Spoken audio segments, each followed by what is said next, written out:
Welcome to episode 1 of Tucker's Theoreticals. This episode presumes you have fundamental knowledge of the Killer Bunnies starter set, so make sure if you are new to the game to refer to the Flows Fundamentals lecture series on that. This episode will be featuring calculations for relative value of cabbage units and water units. When playing Killer Bunnies, it's often a question, is it worth it to feed my bunny? For example, if there is a congenial bunny being fed here and he has to feed 1 cabbage and 1 water, how do we calculate whether or not it's worth it to feed it? Well, here's one method that players might use. The bunny is considered worth 10, so therefore, since he needs to feed 1 cabbage and 1 water, or he will starve to death, the cabbage unit is worth 5 and the water unit is worth 5. So therefore, it seems like a good deal to buy the cabbage and water because it costs less than the bunny normally. It would cost $3 per card. In this case, using the same comparison, feed the bunny 10 cabbage, 10 water. In general, you would want to pay $0.5 for each unit, which of course is a much less reasonable amount to pay. However, there is a slight problem with this. Relatively, not every bunny is worth 10.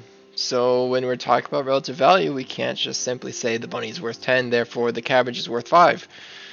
Having extra bunnies often drastically reduces the relative value of a single targeted bunny. If you have bunnies to spare, you're in no danger of not being able to play aggressive cards, so perhaps the bunny isn't worth saving. In fact, although counterintuitive, a bunny may even have a negative relative value. You might wonder how on earth is that the case? Well, we'll look at a scenario here. In this 4-player game, one player has a bunny triplet, and the other 3 players only have 1 bunny each. Therefore, the bunny triplet is a blatantly obvious target, or more accurately, a blatantly obvious threat. All opponents are prone to target it because of it. That player is playing 2 cards per turn. That's not very fair. I need to kill that bunny to make sure it doesn't exist. Let's look at a similar example with only 2 differences.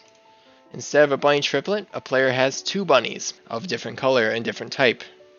Now, in most groups I've seen, the single bunnies are often considered the greater threats because removing them removes the opportunity for that one player to play aggressive cards. So previously the biggest threat was the triplet. Now the biggest threat is actually the single bunnies, not the double bunny. Most aggressive players will consider it less efficient to try to kill 2 bunnies over trying to kill 1 bunny for the same results. Therefore, in several groups, the bunny triplet actually has negative value.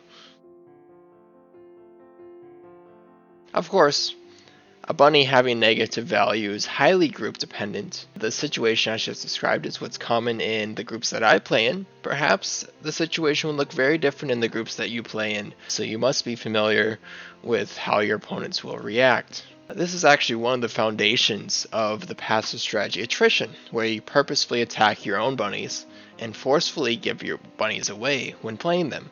So if you have less bunnies than your opponent will likely be considered a target, especially if they have a bunny triplet. Therefore, you won't be a target, and you gain large value for that. So let's revisit relative value method number 1, now that we know that.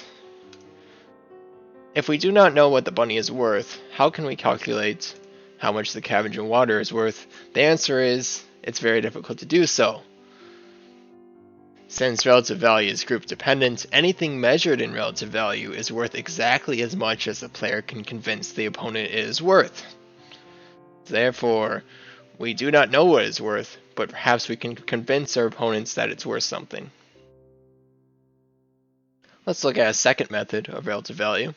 Feed the bunny 1 cabbage, 1 water. We are guaranteed, at least in the starter set, to have to spend $3 on the cabbage card and $3 on the water card for a total of 6. That means that card is worth $6.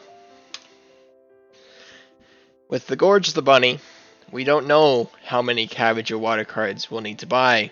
There's 2 variables in there.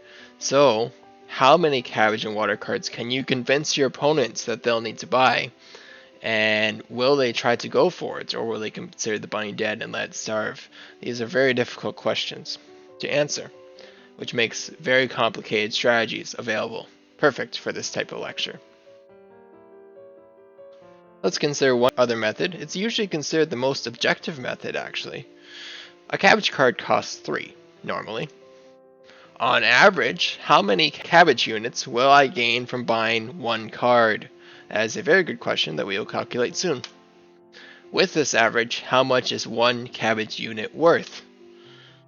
It's very important to note that since once you buy a cabbage card, that cabbage card is no longer available, the average results change.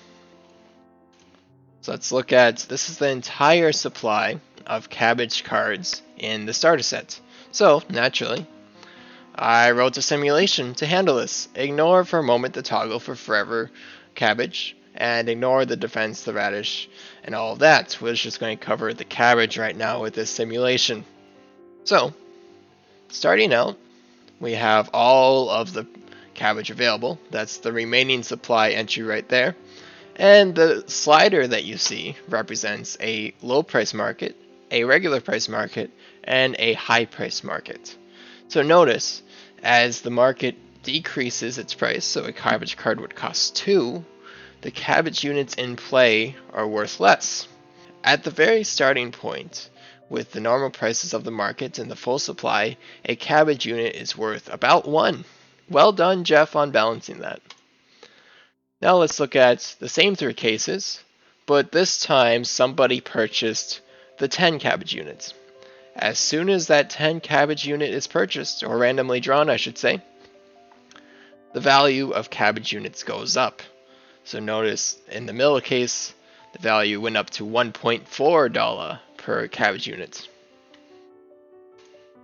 Now of course, since you cannot purchase individual units, this method mostly functions as a reference point for trading. So after somebody has purchased the 10 units, then those units are worth some amount. We need to calculate the value so that we know what a fair trade is. This is how we can calculate that.